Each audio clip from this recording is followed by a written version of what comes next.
الأنبياء والمرسلين وعلى آله وأصحابه أجمعين ومن تبعهم بإحسان إلى يوم الدين.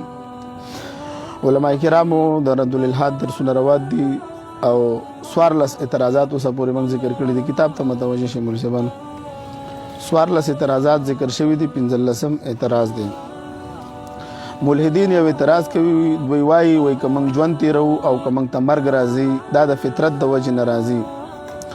ملحدین بیا وایي دا څوک نشته چې زموږ نه تپوس وکړي. الله رب العزت وایي ولې نشته دی؟ اقترب للناس حسابهم وهم في غفلة موردون لا يعذب عذابه احد ولا يوثق وثاقه احد.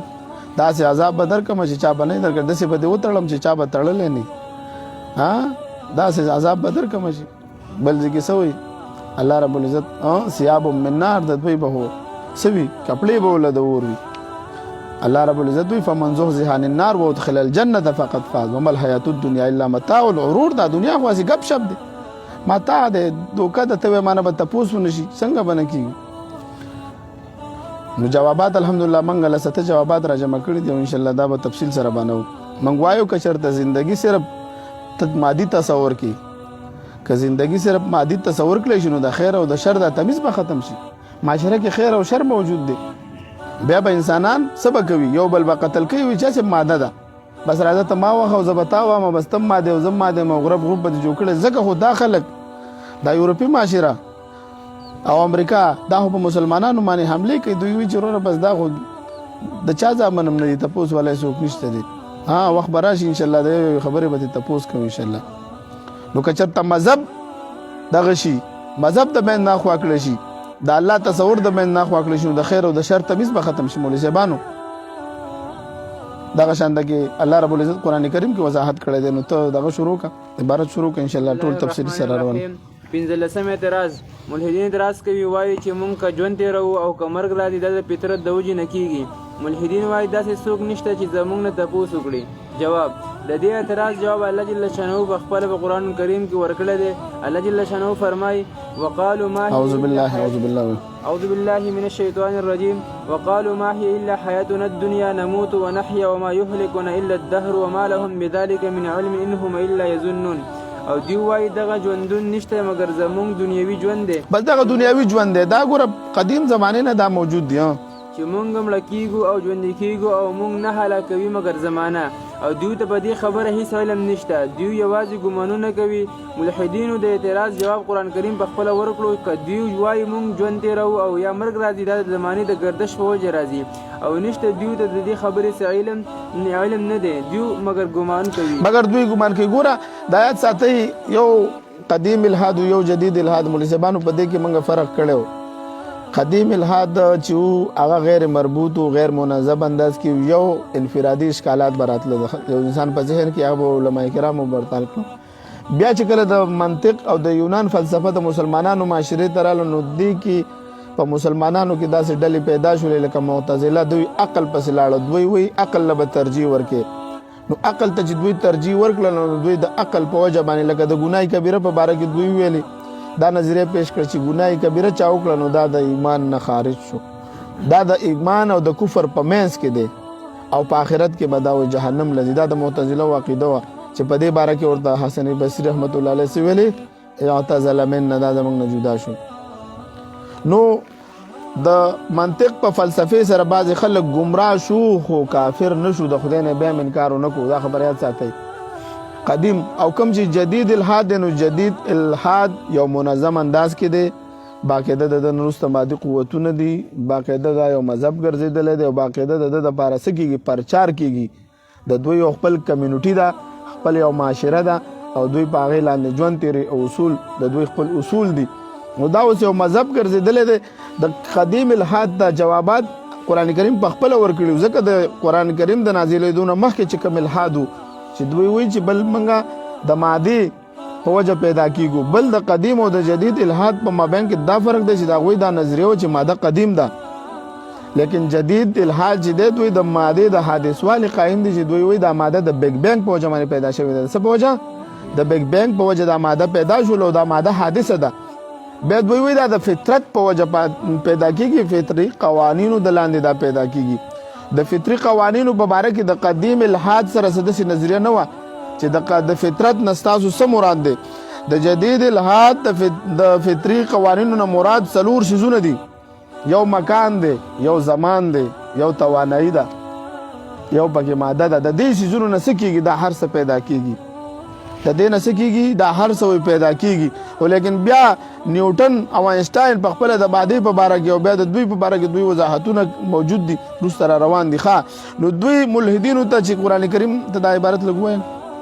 الله جل شانه مخکې نه دیو ته د دې خبرې جواب ورکړی دی چې تاسو صرف ګمان کوئ، علم در سره نشته دی، شاباس دا هر څه د فطرت په وجه کېږي او په دې خبره تاسو سره صحیح علم او دلیل نشته دی. پولیسیبانو دویم جوابدار چې د مادې په باره کې خو د فلاسفه قدیم او جدید دواړو نظریه ده. ګوره تاسو یو چې د مادې نه پیدا کېږي که نه، دا پکې جدید اضافه والی راغلی دی. د مادې په باره کې د فلاسفه قدیم او جدید دواړو نظریه چې په دې ماده کې نه حیات شته او نه پکې شعور شته او نه پکې علم شته دی، او په کائنات کې صرف په انسان کې دا درې واړه ولې موجود دي؟ دا یو سوال په من کوو. تاسو وایئ د مادې د فطرت په وجه باندې مادې نه انسان خود به خود پیدا کېږي. موږ ورته په دې ماده کې نه حیات شته، نه پکې شعور شته او نه پکې عقل شته. مولوي صاحبانو په کائنات کې صرف په حضرت انسان کې دا درې واړه موجود دي. حیات شته که نشته؟ موږ ژوندي یو. شعور شته که نه؟ عقل او علم موږ کې موجود دی. نو دا په دې حضرت انسان کې چې دا موجود دی، دا په دې خبره دلالت کوي چې د ژوند مقصد معلوم دی. څه شی دی؟ الذي خلق الموت والحیات ليبلوکم ایکم احسن عملا. الله رب العزت دې موږ له وضاحت کړی دی، وما خلقت الجن والانس الا ليعبدون. زموږ موجود دی دا څه شی دی؟ دا اعتراضات په موږ باندې. نو موږ له پته ولګېده چې د انسان تخلیق الله رب العزت کړی دی، چې د ځکه موږ ماده یو، دا انور ماده ده، دا د موږ ته انرژي او طاقت راکوي. دا کائنات ټوله ماده ده، موږ ماده یو. دکې اوس دا د ټولو مسلمه خبره ده. قدیم او جدید چې څونه فلاسفه دي، دوی وایي نه دې کې حیات نشته. نو چې حیات پکې نشته دی او په موږ کې حیات موجود دی، نو موږ کې څه تخصیص دی؟ دا خصوصیت دا په دې خبره دلالت کوي چې زموږ د ژوند مقصود معلوم دی. دغه شانته کې یو فلسفي دی په 1901 کې تیر شوی دی، وکټر چیمبرز په نوم باندې دی. د یو کتاب لیکلی دی شهادت په نوم باندې. بلو تاسو ته ما دغه واقعه بیان کړې وه. دا وایي د یو خپله واقعه ذکر کړې وایي زما د ژوند یو انقلابي واقعه وایي داسې وایي ما زما لور لوبې کولې او د هغه غوږ وایي ما له په نظر باندې د هغه غوږ ته ما وکتل، د غوږ دې ساخته.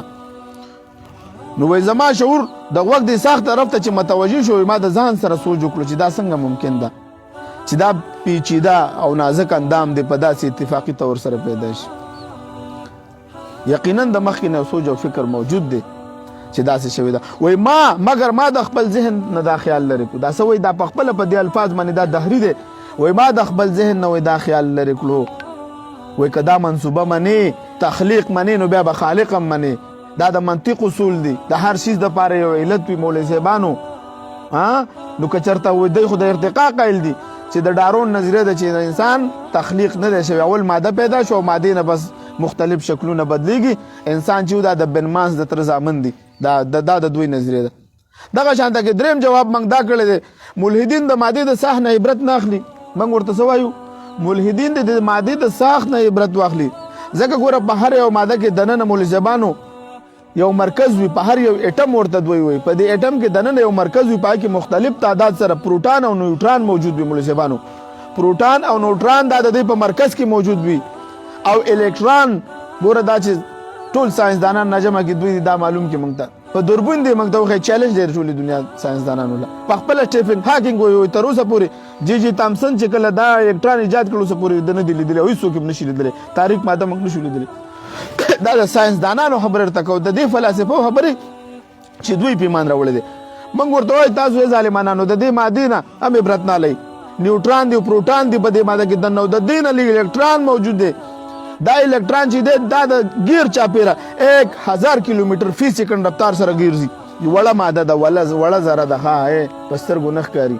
په ده کې نیوټران او پروټان موجود دي دننه، او الکترون دا ګیر چاپیره 1000 کیلومتر فی سیکنډ سره دا دننه ګرځي.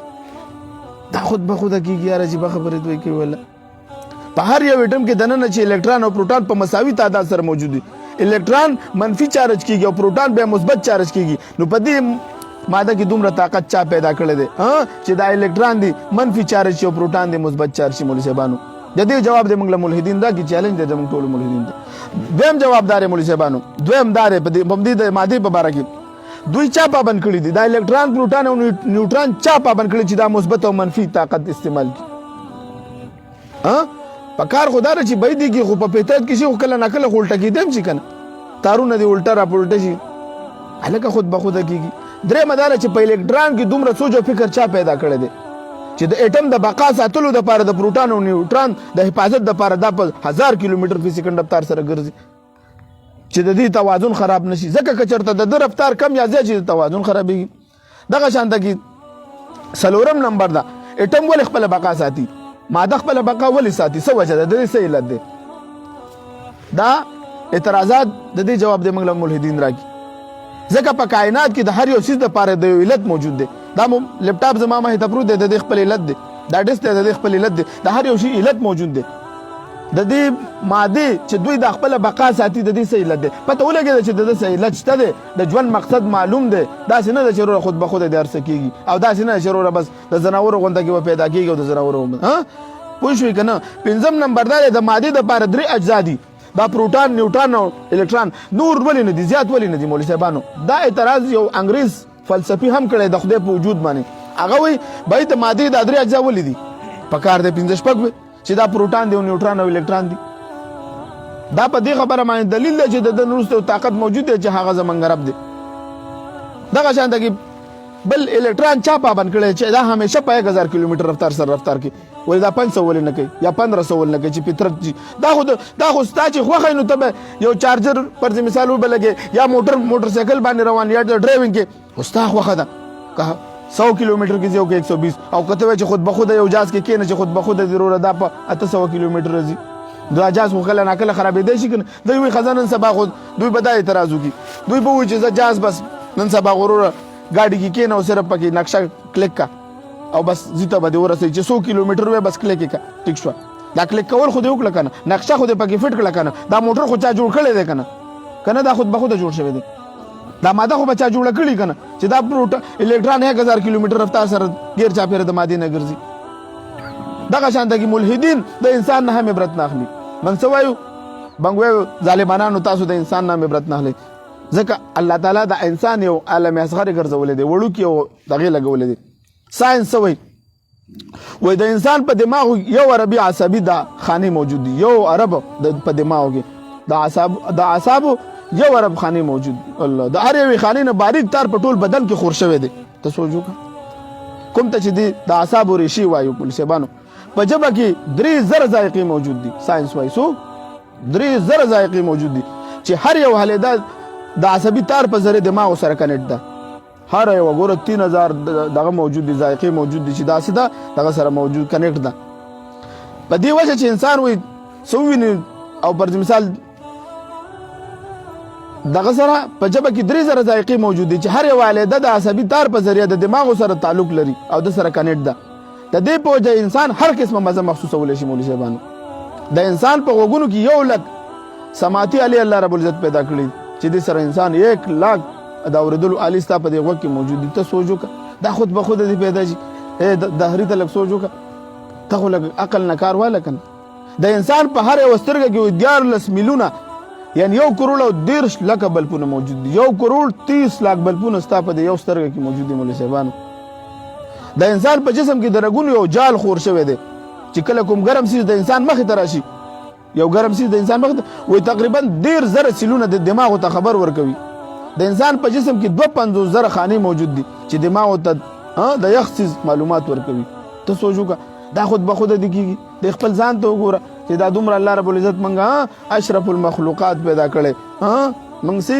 اشرف المخلوقات پیدا کړي منګ هم ژوند تیرو خدا نور حیوانات هم ژوند تیرې په کائنات کې تاسو ګورئ کنه انسان واحد د انسان د چې د لپاره قوانین بدل دي پولیس بانو د انسان د لپاره چې دا قوانین بدل دي دا په دې خبره دلالت کوي چې د انسان د ژوند مقصد معلوم دی لکه څنګه د دې انور د لپاره ویلي والشمس تجري لمستقر لها ذلك تقدير العزيز العليم دا انور په خپل رفتار سره روان دی یو سکند د خدای د حکم نه دا یو سکند مخ دی خو کې دی نشي زمکه په خپل رفتار سره روانه ده زمکه 29 کیلومتر رفتار سره د زمکه نه غیر چا پیره ګرځي اوس دا چې 18 کیلومتر رفتار وکي دا 2.8 کیلومتر خو دی خو کیږي دا 5.8 ولې نه خو کیږي 6.8 ولې دا ولې کیږي دا زمکه چا د څخه کته کړي په 23.5 زاویه باندې دا دوه قسمه گردش څنګه کوي یار دا یو په محور کې ګرځي زمکه یو په خپل مدار کې ګرځي دا انور چې د خپل کهکشان په 22 کروڑ کالو کې ګرځي موږ وایو دا یو سکند نه فرمانی نشي کولای، دا د خدای د حکم د تابع دي.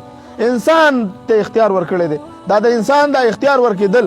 ګوره جمادات دي که نباتات دي که څونه مخلوقات دي، دوی د فطرت د لاندې به ژوند تېروي. دوی ته الله قانون مقرر کړی، هغې نه یو سکند نه مخوا کېدی نشي. ملائک دی الله رب العزت هغوی څه کړي دي، مجبور دي، هغوی یو سکند دپاره د خدای نافرمانی نشي کولی.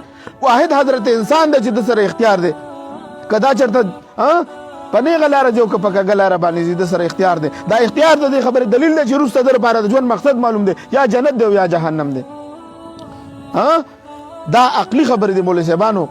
د انسان په دې کائنات کې چې تاسو وګورئ یو واحد حضرت انسان دی چې دته مکمل اختیار حاصل دی. څه دی؟ اختیار ورته حاصل دی. که دا سهار چې اوس موږ مونځ کړی دی، دا سهار چې موږ مونځ وکړو دا موږ په خپل دا کړی، په خپل طاقت سره هم کړی دی. الله اراده پکې شامله ده. دې ځکه به یاد ساتئ په هر یو زمونږ څومره اعمال چې دي موږ د دې کاسبان یو، موږ یې کسب کوو، څه کوو، لیکن د اعمالو پیدا کوونکی خالق څوک دی؟ الله دی. لیکن د نیک اعمالو نه دا زمونږ د اهل سنت والجماعت عقیده ده. معتزله وایي د معتزلو د عقیده ده چې د خیر د کار نه هم الله راضي دی او د شر د کار نه هم الله راضي چې بندې کوي. موږ وایو نه، د خیر کار چې چاوکو الله ته راضي دی، د بد کار نه د شر د اعمال نه الله راضي نه دی، لیکن هغه شر اعمال هم الله پیدا کړي دي. دا خو زمونږ عقیده او نظریه ده. بنګه وایو چې دا انسان په خپل اختیار سره څه وکړي، دله اختیار ورکړی ځکه خو له جنت دی او جهنم دی که نه. لکه یو آیات مبارک راځي انذرتهم ام لم تنذرهم لا یؤمنون. که ته دوی ته تبلیغ وکړي او که تبلیغ ونه کړي ایمان نه راوړي، نو چې ایمان نه راوړي نو بیا د دې جهاد او د تبلیغ او د دونه خوارۍ نو څه ضرورت شو؟ نو وضاحت علماء کرامو څه کړی دی چې انسان ته چې عمل، انسان ته چې دغه ملاویږي سزا او جزا ملاویږي، د خپل عمل ملاویږي. یو د الله په علم کې خبره ده، یو د انسان کسب دی. د الله په علم کې د ازل نواله تر د ابده پورې چې څه کېږي دا الله ته معلوم دي. ولیکن انسان فیصله په څه کېږي مولوي صاحبانو؟ د انسان فیصله د انسان په اعمالو کېږي. لکه د دې داسې مثال علماء کرام بیانوي، لکه استاد ته معلومات وي چې زما کلاس کې کم شاګردان نالایق دي او کم پکې کامیاب دي. دا هلکان د هلکانو باره کې سټوډنټانو په باره کې دوی څه وکړي، وایي چې هلکه دا هلکان به پیل کېږي، دا به کامیابېږي، وضاحت وکړي. چې کله دا هلکان ناکام شي، دا نالایق هلکان چې نو بیا دې وخت کې خلک استاد ته ګوته نیسي چې تا خو مخکې نه ویلو، تا خو ورور د کال نه مخکې پیشنګویي کړی تا به پیل کېږي. نه، خلک دې هلکانو ته وایي چې بھائی تاسو ولې خواري نه کوله؟ که چېرې تاسو خواري کړې وه تاسو به کامیاب شوي. دغه شانته کې د الله په علم کې خو شته دی، خو دا انسان ګوره په خپل عمل باندې ګوره څه کېږي، دته به د خپل عمل مطابق د سره فیصله کېږي. لکه دوی دا یو اعتراض کوي که نه چې یاره الله ته مخکې نه معلومه ده چې دا جنتي دی او دا جهنمي دی. لکه ورلډ کپ رزلټ معلوم نه د ورلډ کپ کولو بیا څه ضرورت دی؟ موږ ورته ویل ته شیطان چیلنج ورکو الله ته، الله رب العزت ته چیلنج ورکو چې زه به ستا ټول مخلوقات څه کومه ګمراه کوم. الله ولې زه تا ته د اختیار دی چې څه کیا کوه، زما په بندګانو ستا زور نشته دی.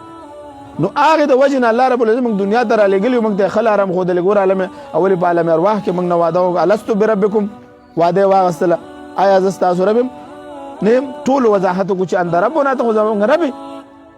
بیا د هغې وعدې تکمیل دپاره بیا دلته یو بل اعتراض هم راځي چې بھائی هغه واده خو موږ ته نه ده معلومه، نو څنګه تاسو ته یاده ده واده؟ تاسو ته یاده ده، ما ته هم نه ده یاده. دا اعتراض وایي کوي بھائی دهریان دا اعتراض کوي چې بھائی موږ له خو دا واده، موږ ورته وایو موږ له خو نه ده یاده، خو الله ته خو یاده ده که نه. څوک چې چا سره لیکل کوي که هغه نه هېر هم شي نو بیا څه کېږي؟ انسان نسیان والا دی. آدم علیه السلام حدیث مبارک دی، صحیح حدیث دی، کله چې په عالم ارواح کې حضرت آدم علیه السلام وکړه یو ښایسته روح پکې ډېر ښایسته او خوښې شو. وایي دا څوک دی؟ وایي دا ستا په اولاد کې داود علیه السلام دی. 40 کاله ورته ورکړي، 40 کاله دله ورکړو. آدم علیه السلام ویلي چې 40 کاله زما پکې ورکړه. وایي چې کله د عمر 980 کاله شو نو چې کله ورپسې راغی اسرائیل علیه السلام، نو دا خو ډېر هیبت دی. آدم علیه السلام ورته وایي چې دا خو به اوس 960 دی، 40 سال پاتې. ورته ویل 40 سال زوی له ورکړي، وسیله دی ورکړي.